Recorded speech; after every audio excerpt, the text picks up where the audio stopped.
So this review is for Monster Hunter Illustration 2, published by Capcom. I have done a review for the first Monster Hunter illustration, so you should go and check that out as well. This book is incredibly even bigger than the first Monster Hunter illustration. It's about 400 pages, the last one was 300 pages, which makes this book, page for page, image for image, probably one of the sort of biggest, most definitive art books I have ever seen. And so I mentioned in the first Monster Hunter illustration art book that I was not necessarily a fan of the contents just personally. It wasn't really my sort of thing, wasn't really my style of fantasy art. And that hasn't changed with this book, but just as with the other one, I still think these are really fantastic books for people who are fans of the game and for people who like this style of imagery. It is, if you like what you're seeing, it's an absolute must-buy. There's no reason you shouldn't. This Udon has just done again, another really fantastic job. And in fact, one thing that I'm happy to report is I said with the first Monster Hunter illustrations that my only minor gripe was that occasionally the layout was not necessarily the best, and that has completely been fixed in this second volume. It's like it's bigger, it's better. The artworks are, from a technical and artistic standpoint, superior. The design of the book and the layout of the pages is much better. It's so great to see, a sequel of any sort that really makes a noticeable improvement on its predecessor. So it was really great to see that.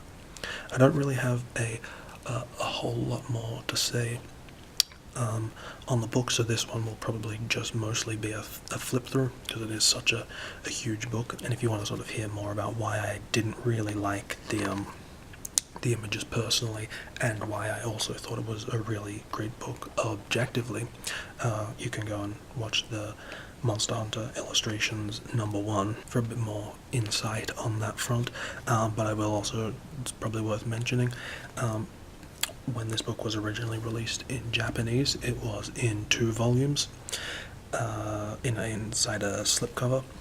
They have been combined in this one, and so you get this black and white section at the back, which is what the second book was, so they've just bound them together for the English release. And also, if you are a big fan of Monster Hunter and these types of arts, there is also another art book that I'm fairly certain is only in Japanese. That is the art for the collectible card game. So that might also be something you want to check out. And just like with the first Monster Hunter Illustrations book, there's a lot of really nice accompanying text for a lot of the designs, especially in the sort of section on character art. There's a lot of even stuff that is more sort of about like the world and the characters, sort of like lore book information. And so here I'll just read one of the Q&A sort of boxes just to sort of give you an idea of the type of the text that's included in the book. You do get little notes and labels sort of on the designs themselves, which is also a pretty, just fun information to have. This is just taken from the weapon design section. Q. What do you have to watch out for when making variations in the lances? A. Since there is a tendency for weapons of the same type to end up having similar shapes, we do our best to make sure that each weapon's silhouette looks as different from the others as possible. We pay particularly close attention to this when there is a lance and a gun lance made out of the same material, and we make sure to change the shape of the shield. There are also items that we differentiate with weird gimmicks, so please take a minute to compare them side by side. I actually found a lot of the design commentary in both these books to be very intelligent, and in terms of quantity and quality, a lot better than most sort of Western art books.